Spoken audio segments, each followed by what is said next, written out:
রাসূলুল্লাহ সাল্লাল্লাহু আলাইহি ওয়াসাল্লামের কে নিয়ে ধাক্কাধাক্কি করার দরকার নাই। তুমিও ভালোবাসো, আমিও ভালোবাসি। তুমিও মহব্বত করো, আমিও মহব্বত করি।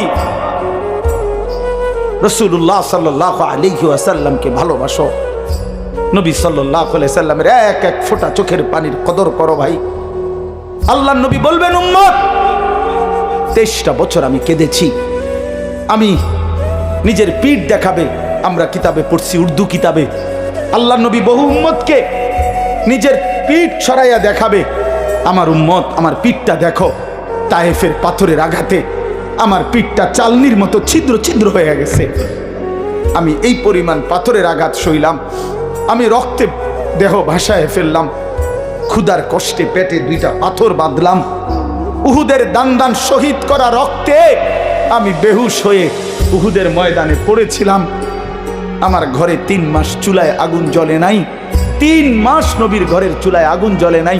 আম্মাজান আয়েশা কসম করে বলছে যে আমাদের কোনো বিবির ঘরে 3 মাস চুলায় আগুন জ্বলে নাই, আমরা শুধু খেজুর আর পানি দিয়ে জিন্দেগি কাটাইছি।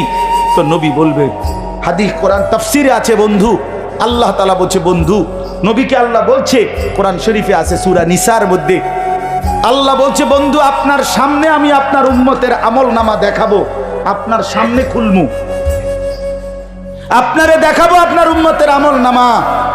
এই নবী তখন আমলনামা দেখা যখন দেখবে পৃষ্ঠার পর পৃষ্ঠা নামাজ নাই, সেজদা নাই, 30 বছর মিথ্যা বললা, 30 বছর সুদ খাইলা, 50 বছর ধরে বিড়ি সিগারেট, 60 বছর 70 বছর এই নাফরমানির উপরে কথায় কথায় গালি, অবৈধ উপার্জন, হারাম, সুদ, ঘুষ, মদ, জুয়া, চুরি, ডাকাতি, বেহায়া, বেপর্দা, জিনা, ব্যভিচার, অসভ্যতা, নোংরামি।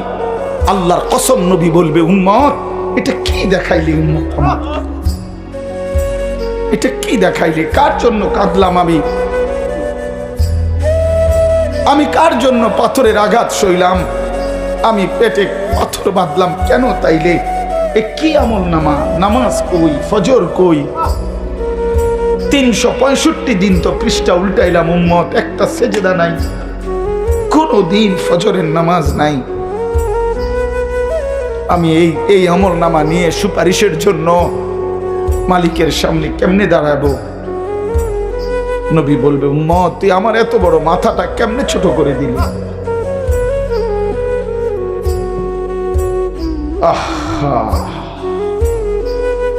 তো তখন রাসূলুল্লাহ সাল্লাল্লাহু আলাইহি ওয়াসাল্লাম বলবে, আমার উম্মত বলো আমি আর কত কাঁদলে তোর দিল নরম হইত,